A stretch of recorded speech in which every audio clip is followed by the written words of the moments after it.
Ada bank-bank yang bernama dengan bank-bank Islam ni, bukan bank bernama bank, ada perbankan yang bernama dengan perbankan Islam ni. Hendaklah dia Islam pada namanya dan dia Islam pada semangatnya. Jangan orang pergi pinjam kat dia lebih tindas lagi daripada yang lain. Itu tak boleh. Dan jangan panel-panel syariah yang ditubuhkan tu macam mana berfikir nak menghalalkan dia. Dia masalah ni apabila kita menjadi pemberi fatwa kepada sesuatu pihak yang mana gaji kita dibayar oleh pihak tu. Bila pun masalah. Kita sukar nak kata kepada dia, tak boleh. Macam mana? Boleh.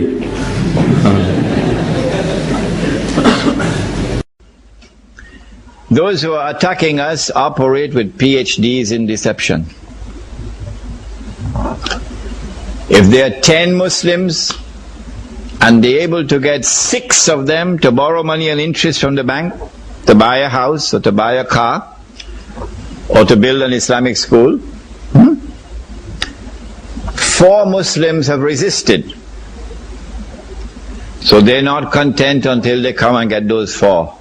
وَلَن تَرْضَ عَنْكَ الْيَهُودَ وَلَا النَّصَارَ حَتَّى تَتَّبِيَ مِلَّتَهُمْ. They want to get the other 4 now. The ones who want to remain faithful to Allah and His Messenger. So how do they get them?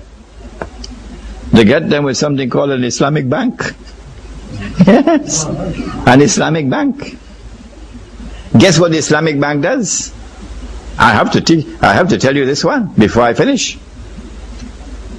What the Islamic bank does, 9 times out of 10, is to give you backdoor riba. Example, probably the most prominent of all examples of all the trading of the Islamic banks. In Islam, the norm of a business transaction is a cash transaction. And a credit transaction is the exception to the norm. A credit transaction will be one in which you're given time to pay, okay? The norm of a business transaction in Islam is a cash transaction. And so in Islam, market price is always cash price. Umar radiallahu ta'ala anhu came into the market and found a man selling his goods at less than the market price.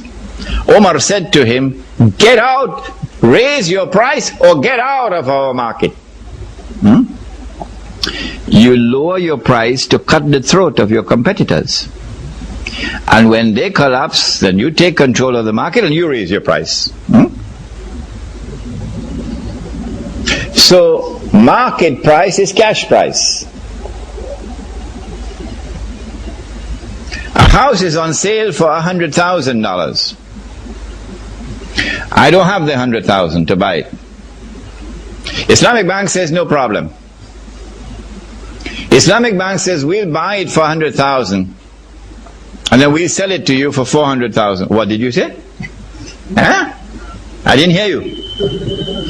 We'll buy it for 100,000 and we'll sell it to you for 400,000. Huh? Why would I buy from you for 400,000 when it's on sale for 100,000? If I have to buy from you cash, then someone should make an appointment for me with a psychiatrist. Huh? I'm mentally unsound. No, you're not buying from me cash. It's a credit transaction. Oh, I see. So I pay you 400,000 and you give me 20 years to pay. Why am I paying an extra 300,000? Why? There's only one honest answer to that question. There's only one honest answer to that question. All the rest belong to the garbage bin. The only reason why I'm paying an extra $300,000 is because you've given me 20 years to pay. That's the only reason. And so time equals money. You are earning money through time, and that is riba. But Islamic Bank says no. There's no lending of money here. There's no loan. This is murabaha. Murabaha, where both the buyer and the seller agree on the selling price with an increase. Murabaha. No, it ain't murabaha. It's backdoor riba. Around the world today, Islamic banks, Islamic financial institutions are peddling murabaha and declaring that this is a halal transaction, and there are no shortage of muftis. If you are comfortable with this murabaha, I have not been appointed to stop you. No. But those of you who can see that this is backdoor riba, you would avoid it. They didn't get you to the front door, so they won't get you to the back door. And then there is that other famous method of hiding the riba in a lease. A lease. But the interest is embedded in the lease contract. The price at which you are leasing the article includes the interest in the price. And so where you think that this is a straight lease contract, a rental contract, it is more than that. It is a rental contract in which the riba is incorporated into the rental price. Do not therefore allow yourself to be trapped by backdoor riba. If we do this, if we borrow on interest, or if we lend on interest, put our money in a fixed deposit. Let me quote the last hadith and we'll now end. What are the implications for us? They can't change this hadith. No. This is Sahih hadith. The Prophet Muhammad ﷺ cursed all four. And he said that they're all equally guilty. He cursed all four. And he said that they were all equally guilty. The one who takes riba, the one who gives riba, the one who records the transaction, and the two witnesses. And he said they're all equally guilty. If they're all equally guilty, what is the implication? What is the punishment? What is the punishment for the one who is taking riba?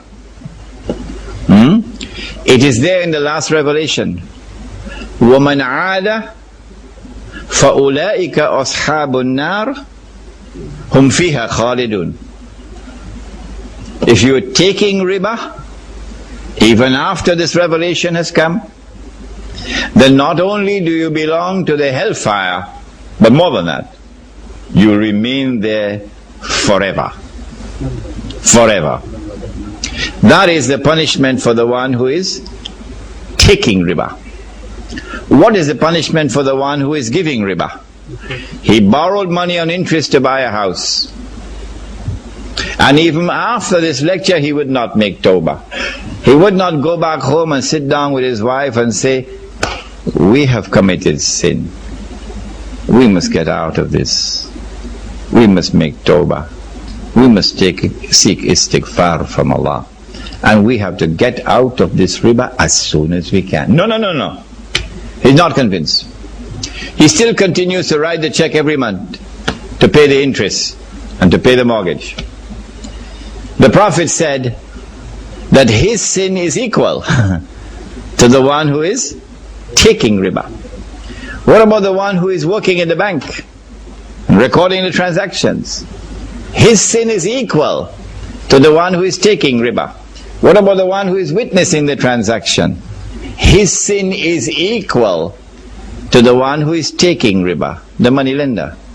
If their sins are equal, then it follows that the punishment must be equal.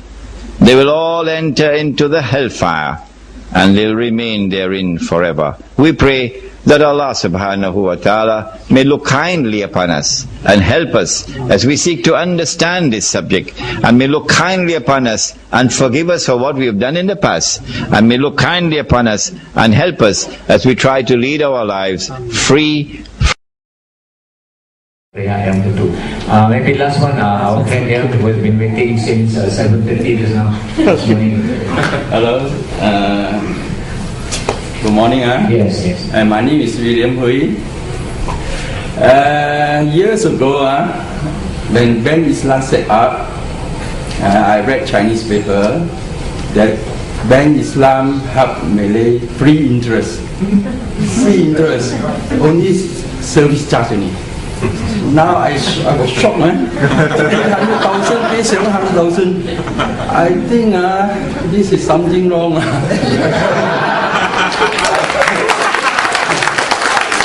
hope CIMB you charge interest, pay back the interest lah to the Muslim. Yeah, you got many millions because I got 10,000 members. I am NGO also. Canteen Association. 10,000 schools. Yeah. And all the Malay, I say, congratulations, now Islam take care of you lah. No interest one. Buy house also no interest. Is so happy lah. Now I was shocked, man. How is this? And bank make millions of dollars. I hope I suggest write to Najib, Satu Malaysia, help the Muslim lah. Yeah. Pay back the Thank you.